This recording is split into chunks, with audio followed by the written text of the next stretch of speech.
Prabhupada, Jaya Srila Prabhupada.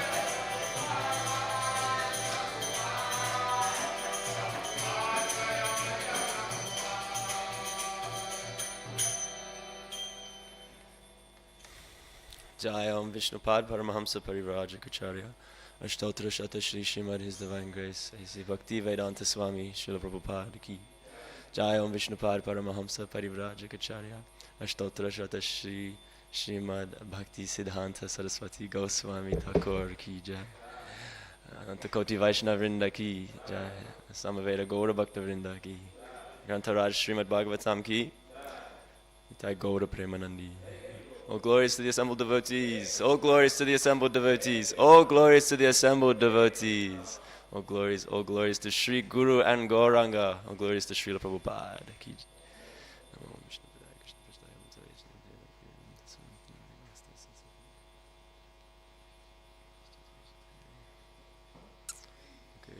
Om Namo Bhagavate Vasudevaya.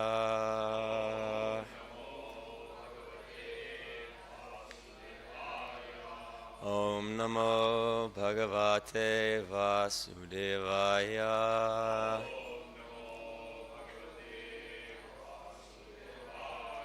Om Namo Bhagavate Vasudevaya.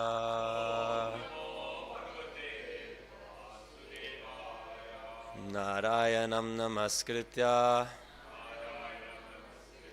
Naram Chaiva Narottamam Devim Saraswatim Vyasam Tato Jayam Udirayet Nashta Prayeshva Badreshu Nityam Bhagavata Sevaya Bhagavati Uttamashloke Bhaktir Bhavati Naishtiki.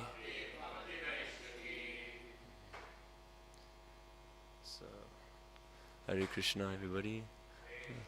We're reading from Srimad Bhagavatam. Welcome to this morning's Srimad Bhagavatam class. It's 31st of July. We're reading from Canto 4, Chapter 9. I think it's verse 3. Yes, thank you. So we'll go through the text together. Tadarshane gata sadvasakshitav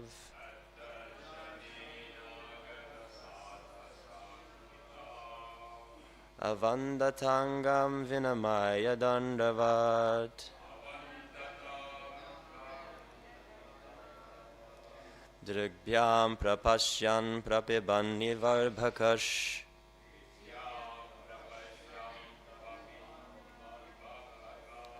Chumban Nivasyena Bhujairiva Shishlishan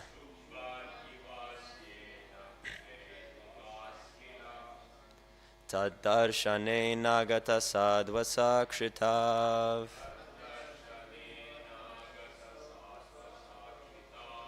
Avandatangam Vinamaya Dandavat Drigbhyam prapashyan prapibannivarbhakash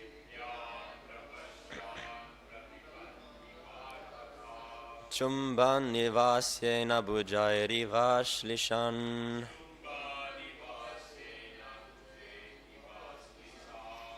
Tadarshane gata sadvasakshitav Avandatangam vinamaya dandavat Drigbhyang prapashyan prabhibannivarbhakash Chumban ivasyena bhujairiva shlishan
Prapashyam Prapibam Nivarbakash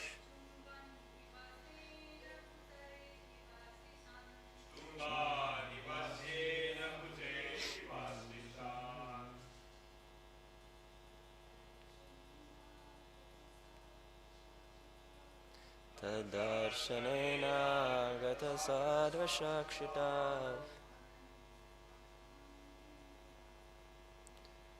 Avanditangam Vinamaya Dandavad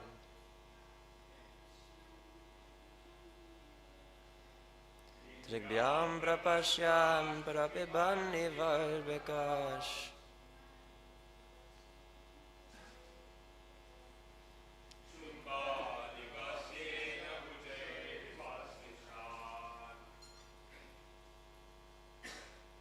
Okay, Hare Krishna. We'll go through the word for word. Sorry. Tat darshanena. After seeing the Lord. Agata sadvasaha. Dhruv Maharaj, being greatly confused. Kshito, on the ground. Avandata, offered obeisances. Angam, his body. Vinamaya, prostrating. Dandavat, just like a rod. Drugbhyam, with his eyes. Prapashyan, looking upon. Prapiban, drinking. Iva, like. Arbhakaha, the boy. Chumban, kissing. Iva, like. Asyena, with his mouth. Bhujaya, with his arms. Iva, like. Ashlishan, embracing. Translation and purport by His Divine Grace Srila A.C. Bhakti Vedanta Swami Srila Prabhupada Ki. Translation. When Dhruva Maharaj saw his Lord just in front of him, he was greatly agitated and offered him obeisances and respect. He fell flat before him like a rod and became absorbed in love of Godhead. Dhruva Maharaj, in ecstasy, looked upon the Lord as if he were drinking the Lord with his eyes, kissing the lotus feet of the Lord with his mouth, and embracing the Lord with his arms. Purport. Naturally, when Dhruva Maharaj personally saw the Supreme Personality of Godhead face to face, he was very much agitated, in awe and respect, and it appeared as if he were drinking the entire body of the Lord with his eyes. The devotee's love for the Supreme Personality of Godhead is so intense that he wants to kiss the lotus feet of the Lord constantly, and he wants to touch the tips of the toes of the Lord and constantly embrace his lotus feet. All these features of Dhruva Maharaj's bodily expression indicate that upon seeing the Lord face to face, he developed the 8 kinds of transcendental ecstasy in his body.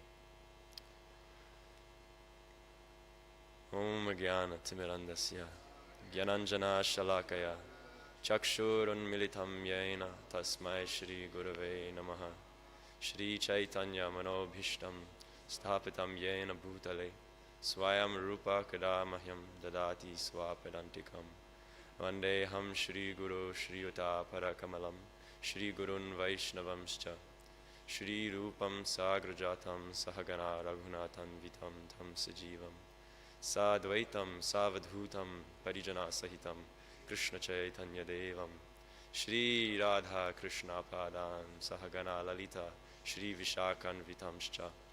Hey Krishna Karuna Sindho Dina Bandho Jagatpate Gopesha Gopika Kanta Radha Kanta Namostute Tapta Kanchana Gaurangi Radhe Vrindavaneshwari Vrishabhanu Sute Devi Pranamami Hari Priye Vancha Kalpa Tarubhyascha Kripa Sindhubhya Evacha Patitanam Pavanebhyo Vaishnavebhyo Namo Namaha Nama Om Vishnu Padaya Krishna Preshthaya Bhutale Shrimate Bhakti Vedanta Swamini Iti Namine Namaste Saraswate Deve Gauravani Pracharine Nirvishesha Shunyavari Paschatya Deshatarine Jai Shri Krishna Chaitanya Prabhu Nityananda Shri Advaita Gadadhara Srivasari Gaura Bhakta Vrinda Hare Krishna Krishna Krishna Hare Hare Hare Rama Rama Rama Hare Hare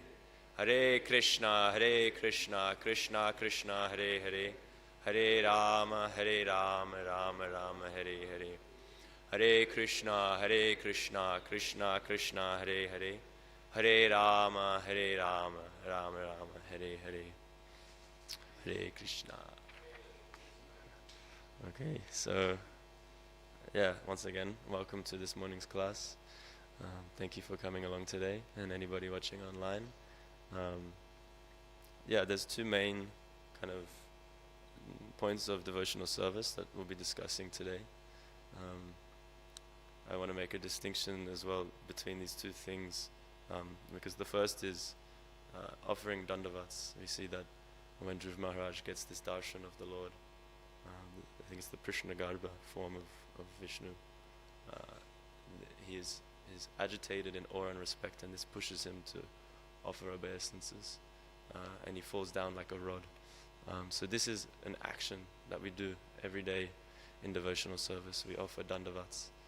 So we're going to talk a bit about that, and then we'll discuss the symptoms Dhruv Maharaj was experiencing upon seeing this form of the Lord.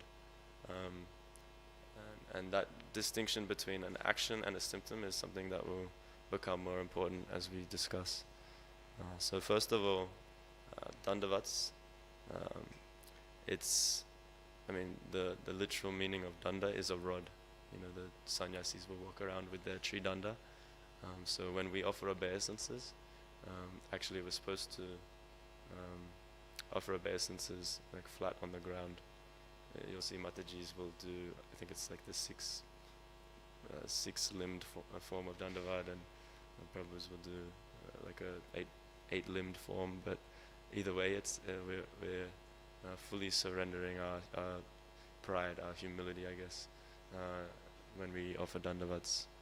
And I was reading a letter actually by Prabhupada to one of his disciples. He was emphasizing the importance of first of all humility, and then of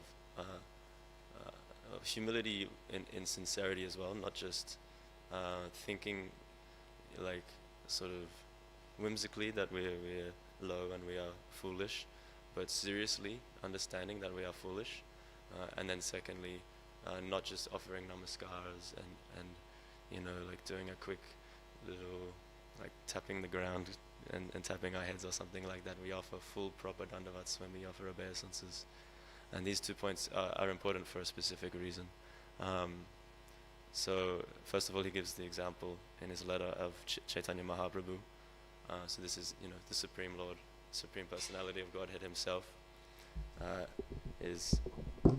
He has the desire actually to remain seen as a fool, and to remain a fool actually, because he's setting the example, right, as Krishna in the form of a devotee. He's showing us that when we understand that we are infinitesimal parts of Krishna, and we have no capability of understanding, you know, the inconceivable reservoir of all opulences, then we are in a position to receive that mercy.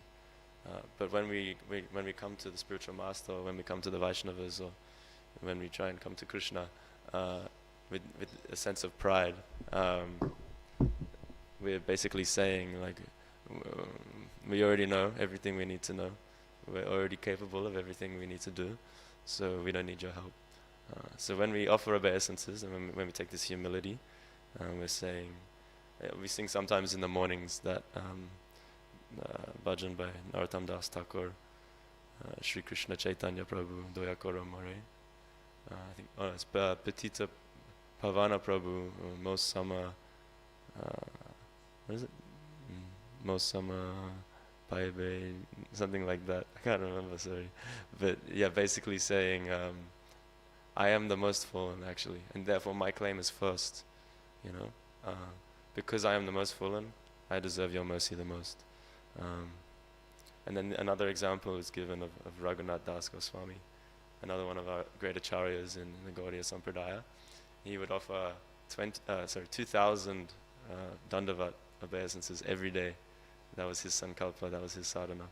I think it was literally to 2,000 different Vaishnavas he would offer obeisances. So yeah, what to speak of us, we get tired when it's just in the morning program. We go down at the end of every kirtan, every arati will offer obeisances. It's this kind of up and down. I remember when I first came for morning program, I was like, whoa, this is, it's like doing yoga, but 2,000 obeisances every day. That's demonstrating to us as well, this is a very important part of our devotional service. And Prabhupada explains why. He says, specifically that offering proper obeisances means advancement in Krishna consciousness. There's a quote here from a lecture. I just wanted to read specifically in Prabhupada's words because it's so powerful. He says, you are bowing down to everyone. You are bowing down to death. You are bowing down to disease. You are bowing down to old age. You are bowing down to so many things. You are forced. And still you are thinking that I cannot bow down. I don't like. Because you are saying I don't like, therefore you are being forced. You have to bow down. Why you forget your position? That is our disease. Therefore the next process is that I am being forced to bow down. Now we have to find out where I shall be happy even by bowing down. That is Krishna. Your bowing down will not be stopped because you are meant for that. But if you bow down to Krishna and Krishna's representative, you become happy. Test this. He tells us to test this. You have to bow down. If you don't bow down to Krishna and his representative, then you will be forced to bow down something else, Maya. That is your position. You cannot be free at any moment. It's the cutting words of an acharya, of a saintly person. Cuts right through the ego. And he's making two really important points here. Firstly, that the original constitution of a living entity is service, right? Jivara Swarupahoy, Krishnara Nityadas. The original nature is to serve Krishna. And when we give up that position, or when we turn away from that position, actually we're forced to take shelter of Maya instead. We think that we're leaving behind all these like subordinate rules and regulations and things, and then we can go out into the material world and be free, and enjoy. And then that freedom is immediately just like bombarded with all these oppressive laws of nature, which we have no power over. So we're always dependent. And then secondly, of course we say, I think it's the Shvetashvatara Upanishad, right? Yasya deve parabhakti yatha deve tata guru tasyaite katita hyartaha prakashante mahatmanaha. So to one who has implicit faith in the spiritual master and in Krishna, all of the imports of Vedic scriptures are revealed. So that's the spiritual advancement that happens when we offer obeisances. It's not just some ritual. Actually, when we do it sincerely, and we put our ego aside and we take this humility. Krishna says in Bhagavad Gita so many times actually, Bhaktyamam abhijanati yavanyaschasmi tatvataha tatamam tatvato gyatva vishate taranantaram. If one renders devotional service to me, only that person can know me in truth. And knowing me in truth, attain to my eternal imperishable abode. Yeah, again he says, Tesham satata yuktanam Vajatam priti purvakam. What is it? Dadami buddhi yogam tam. Buddhi yogam tam. So one who is always engaged in my devotional service, I give the intelligence, the knowledge by which they can come to me. So yeah, this is emphasized again and again. And janma karma cha me divyam. When we receive that intelligence and we can understand Krishna, then we become free from these laws of nature which are controlling us at the time of death. We don't have to take another material body. And even in this life, actually we become spiritualized. This body, the material, like the gross and subtle elements of this body become spiritualized, like a metal rod in a flame, right? it starts acting like fire. So, yeah, that's the importance, right? And we see even there's an example of in one of Krishna's like early childhood leelas of we all know the story when Krishna eats dirt, right? He takes this little bit of dirt and puts it in his mouth, and Balaram, his older brother, with his sort of protective bhav, he's calling out to Mother Yashoda like, "Hey, Krishna just put dirt in his mouth. Mom, come here, come here." And she comes over and she's like, "Krishna, did you put dirt in your mouth?" And Krishna's like, "No." He's like, looks up with innocent eyes, and so she's like, "Not sure." And Balaram, he's upset. He's like, "No, he did. I'm telling the truth." And so then she tells him, "Krishna, if you didn't put dirt in your mouth, then you can open your mouth and you can show me." So Krishna opens his mouth, and Mother Yashoda sees all of the entire cosmic manifestation in Krishna's mouth. She sees like all of the gross elements, all the different universes, and she even sees herself and Krishna standing there on one of the planets in his mouth. And so like that, she becomes absolutely bewildered, right? We were saying before, we are infinitesimal, and we can't understand the Supreme. So she is in this completely bewildered state with this vision, and then in that state she offers this prayer. Ato yathavan navitarka gocharam cheto manaha karma vachabhir agyasa yad ashrayam yena yata pratiyate sudur vibhavyam pranatasmi tat padam. Therefore let me surrender unto the Supreme Personality of Godhead and offer my obeisances unto Him. So the first thing she is doing here is offering her obeisances unto Him who is beyond the conception of human speculation, the mind, activities, words, and arguments. Let me simply offer my obeisances, for He is beyond my contemplation, speculation, and meditation. He is beyond all of my material activities. So we see even in Nitya Siddha, right, like a perfected being who is eternally in loving devotional service with Krishna, and the internal potency, even she is showing us that the importance of offering obeisances. And that's the glories of devotional service, actually. When we start performing devotional service, we are immediately on the platform of a liberated soul, which is kind of hard to get your head around. But the point is that the activities that we're doing now as sadhakas in devotional service are the exact same activities that we'll be doing in the spiritual world. So in that way, like, we see Mother Yashoda and she's setting that example. It's like we get to relish basically at this stage that we're at now, what we'll be relishing all throughout our journey in devotional service. I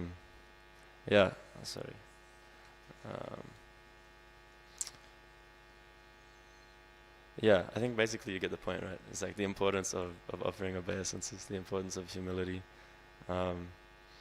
Bhakti Tirtha Maharaj, I was listening to one of his classes about healthy pretending, just along this line of sort of performing devotional service activities like at this early stage, and he's explaining that already all of us are pretending all the time because we're operating under the false ego. We hear in Bhagavad Gita, Icha Dvesha Samutena. So all living entities are born into delusion by the dualities arising out of Icha and Dvesha, attraction and aversion, or desire and hate.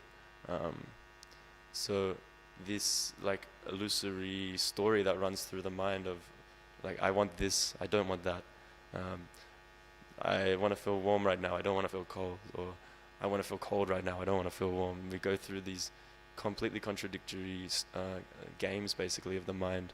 And this is all actually, Bhakti Tirtha Maharaj is pointing out that this is all just pretending so that we can try and achieve some enjoyment in the material world. And so he suggests instead of pretending in this way, we should do healthy pretending, and we should pretend to be devotees. We should pretend to actually want to offer obeisances. We should pretend to, to love each other, even if it's hard sometimes. And in that way, by taking up this process of devotional service, naturally we get purified, and the process goes from like Vaidhi Bhakti, from following these rules and regulations, to becoming a spontaneous outpouring of loving propensities, right? So Rupanuga Bhakti. I was hearing from His Grace Toshan Krishna Prabhu this really sweet example of how another Krishna childhood pastime. We hear about about Putana, this demon who comes into Vrindavan. Somehow she walks all the way through Vrindavan and enters the house of Krishna, even into his bedroom, even places Krishna on her lap, because she's dressed up like one of the cowherd people. So just by dressing up like a devotee, just by pretending to be a devotee, right, Putana, she becomes the mother of Krishna. Like, not just liberation, she gets that special position. So obviously the goal isn't to pretend to be a devotee, but Bhakti Tirtha Maharaj is pointing out that by pretending we can be purified and progress in our path of devotional service. But I said at the start, we want to make a clear distinction between these two aspects we're discussing. So we've got offering obeisances, and we've got these symptoms of ecstasy which Dhruva Maharaj is displaying in his darshan of Lord Vishnu. So the difference is an action and a symptom. So when we are imitating devotees, doing our best to perform this devotional service, we're imitating actions. But ecstatic symptoms are a very elevated platform to be expressing, have tears coming from the eyes and hairs standing on the end. These things are fully manifest at the stage of bhava. So that's like a very elevated position in devotional service. If we're imitating that, actually we're making an offense. It's the prakrita sahajya offense, and we can't actually progress in bhakti when we're making offenses. So to imitate these symptoms is actually counterintuitive.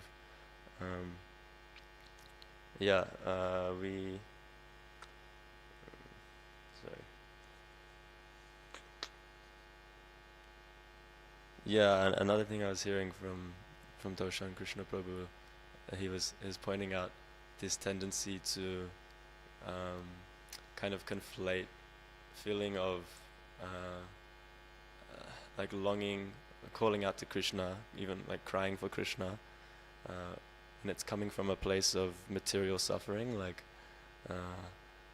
I'm struggling with this thing, or I'm not happy in this material world. Krishna, come help me. We conflate that with being on this platform of really loving Krishna and crying for Krishna out of like separation, but really we haven't actually developed that uncontaminated love for Krishna yet. So we're always actually, like, whether we're trying to get name and fame by, rolling around on the floor in ecstasy during Mangalarati or something like that, or if it's more subtle, right? Like we'll experience these glimpses of those later stages of devotion, and suddenly start thinking like, well, maybe I'm a pure devotee actually. Maybe I'm more advanced than I realized. But these subtle and gross forms of imitating these symptoms are actually really dangerous for our bhakti. The funny thing is actually, we see with the example of Chaitanya Mahaprabhu, when he comes to meet Ramananda Roy at the Godavari river, he's the Supreme Lord, and this relationship they have is very intimate. Ramananda Roy is Vishaka, an intimate servant of Radha and Krishna, and Lord Chaitanya is Krishna in the mood of Srimati Radharani. So we can't even imagine, like, even if we were spiritually advanced, we couldn't even imagine what Lord Chaitanya is feeling here. His ecstasy, all these symptoms are manifest in his body, and yet he can suppress all of them because he's aware that there are some non-devotee brahmanas who are nearby, and he doesn't want to show these symptoms. So someone who is experiencing all of these symptoms can control them, and then we can fake them, and we can actually experience glimpses of them as well. then it gets quite confusing, right? Like it's kind of hard to discern, kind of hard to measure, like where am I in my devotional service? How am I really progressing? Are these symptoms sincere? And so one way that we can kind of understand this, His Grace Gauranga Darshan was here recently, and he gave a really nice example. He was speaking about the beauty of Krishna, and when we go for darshan, he was explaining like the difference between spiritual and material beauty. So spiritual beauty, it pacifies the mind. He was saying it pacifies the mind because it inspires us to perform service. And the difference is that in material beauty, it agitates the mind because it inspires us to. It incites this desire to enjoy instead of the desire to serve. So that's one way of looking at it. When we are experiencing, maybe some pleasant emotions will arise in the heart during our devotional service. Is it something that I am now trying to hold on to and enjoy, and pushing Krishna out of the way so that I can, or using Krishna so that I can experience these things? I've heard some Maharajas explain, like when some people will use japa as Panadol, or as like when we get a headache, I'll start chanting, and then the holy name will, work for me. It will relieve my pain, or even to get high, like a narcotic or something. When I chant Hare Krishna, then I'll get some bliss, and then I'll be happy, and that's fine. Like we can chant for whatever reasons. We should chant. Chanting is good, but a higher goal is to keep Krishna in the center. So when we experience this pleasure, we should refocus our attention to letting that emotion reinvigorate our desire to serve Krishna, basically, rather than pushing Krishna out of the center. Another way that we can observe the sincerity of, or observe the authenticity of our progress in bhakti is actually that there are many other symptoms of being at that platform of bhava. We already mentioned the Ashta Sattvika Vikara, the 8 bodily symptoms of ecstasy. But the Bhakti Rasamrita Sindhu also mentions, I think there's 9 given there, but in Chaitanya Charitamrita it said there's quite a few other ones, but just for some examples, it talks about, do I have it? Yeah. Kshanti, which is cessation of material desires. Avyartha kalatvam, which is not wasting a moment for the transcendental service of the Lord. Nama Gane Sararuchi, glorifying the Lord constantly. Pritis tad vasatis tale, attraction for living in the abode of the Lord. Virakti, which is complete detachment from material happiness. And manashunyata, which is pridelessness. So if we're experiencing some ecstatic symptoms, and we're not experiencing this complete detachment from material desires, if we're not filled with this desire to constantly do devotional service and constantly serve the Lord, if we're not free from pride, then we know that this isn't bhav. This is just some shimmering reflection of bhav at an earlier stage. Actually, I was hearing a class by Swami Bhagavan Keshava Swami Maharaj, and he was just explaining, sort of talking through the Madhurya Kadambini by Vishwanath Chakravarti Thakur, which maps out all these stages of like advancing in devotional service.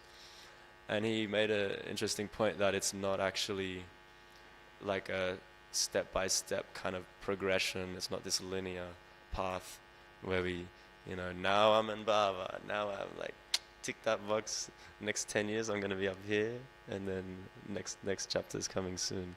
He was explaining it's much more like intermingled, and even though you're like generally progressing, you might have these kind of like movements going on, and even more so, we see like on one hand in the earlier stages we do get glimpses of, in a moment you can get a glimpse of, what is experienced in these later stages of devotional service. Krishna can give us a taste, right? Rasagraha is someone who's tasted the sweetness of the lotus feet of the Lord. But without that, where's the motivation to keep going with devotional service? So we do get these glimpses, and then on the other hand as well, we see in advanced devotees, like we were talking about with Mother Yashoda, even on those like exalted high platforms, they're still performing the activities which are performed in the lower stages. So it's not just this one progression. There's also the story or the example that of Prabhupada actually, who's on a walk with his disciples, and I think, I can't remember who, but someone, they helped him cross over this puddle basically. And Prabhupada on the other side, he just turns and pushes them back into the puddle. And they're just completely bewildered, like looking up at Prabhupada, like, what? And he says, this is the Mayavadi. We see that basically, like, we have this idea that, well, the Mayavadi idea is that the Guru is basically like a servant. They help get me across the material ocean. It's a liberation. And then I get to be a Guru. Then I'm free. Then I don't have to bow down anymore, basically. Prabhupada is saying, no, that's not bhakti. In bhakti, we will always be bowing down. We will always be subordinate to the spiritual master. We will always be subordinate to Krishna, because this is actually the most blissful place, because that is our original constitutional position. The most bliss is when we have our face on the ground and our arms out in front of us, in front of Srila Prabhupada. So like that, all the way through devotional service, we have this mix going on, although there is a progression.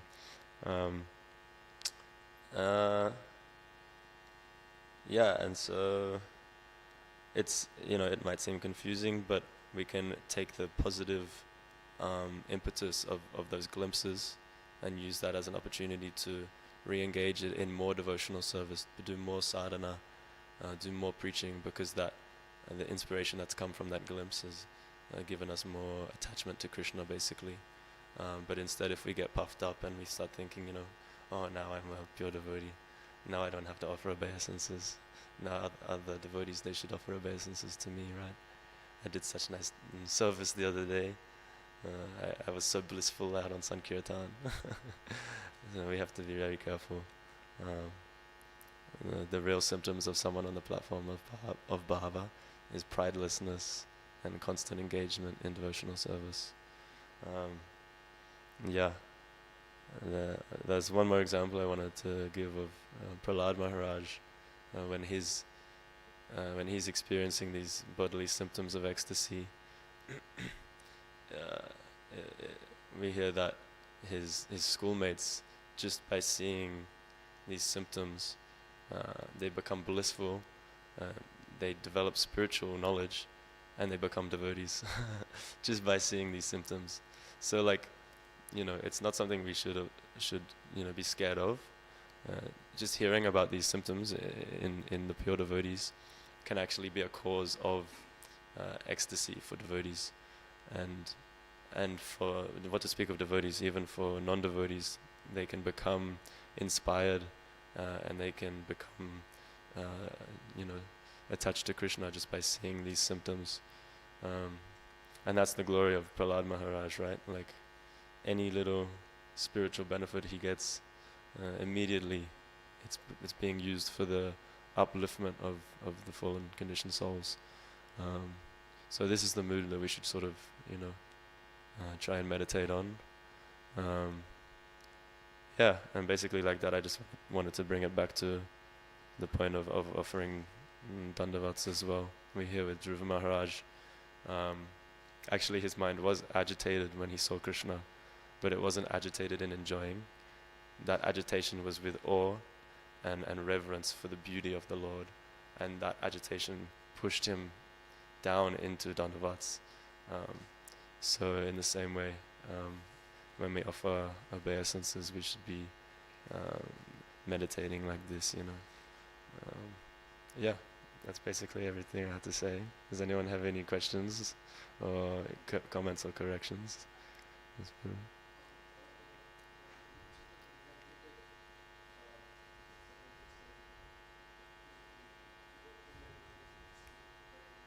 Yeah.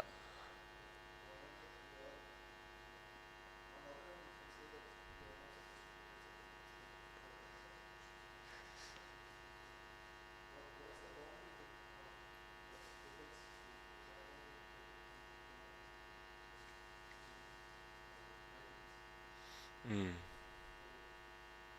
Yeah. Um, I guess you can say like uh, it sort of sits within the realms of um, the activities of devotional service. I was making the point that there's the distinction between the action and the symptom. So any action done in devotional service, right? Smaranam Kirtanam, yeah, Shravanam Kirtanam, Vishnu Smaranam, Padasevanam. All of these activities done in devotional service, we can see other devotees how they do it, and we can aspire to do it like them, you know, improve, take inspiration from other devotees. You know, when we hear about Raghunath Das Goswami, maybe we shouldn't jump to the platform of doing 2,000 obeisances a day and then start neglecting our japa. But that's why we have sadhu, we have this association of devotees, and we have mentors and gurus and people who can instruct us basically. So yeah, our sadhana is like performed under the guidance, and so, you know, if we want to imitate devotees by increasing our sadhana, then we should first consult with an authority. Yeah, I guess that's reasonable.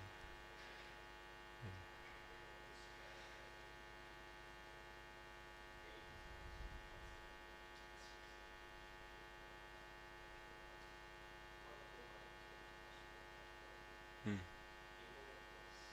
Yeah.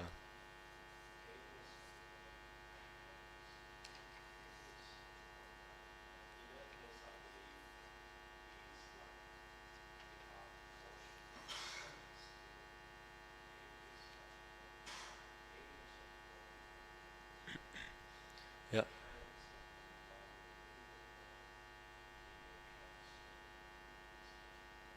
Hmm. Yeah, I forgot to mention actually what those 8 symptoms are. So thank you for reminding me. And we have inertness that you mentioned.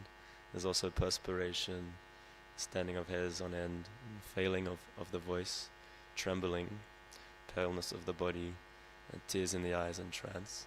Um, yeah, so I think, like you said, inertness is this kind of, I mean, I don't know, I haven't experienced it, but it's like a freezing of the body or like a tightening of the muscles, because we hear with Dhruv Maharaj, in his ecstasy, he becomes like a rod, and that's how he falls and offers obeisances.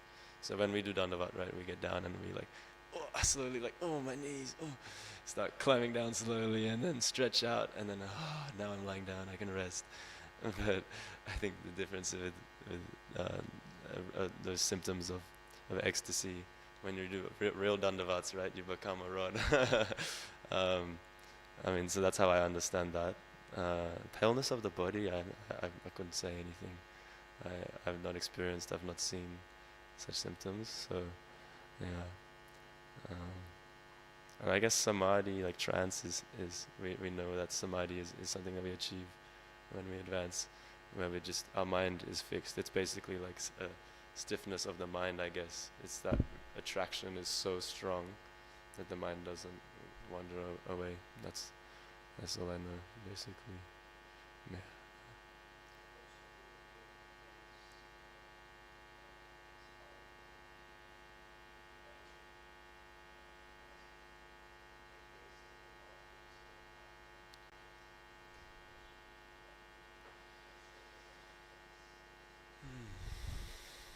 I think I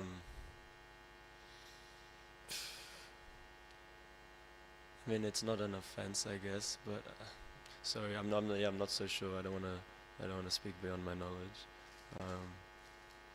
Yeah. Sorry. Okay.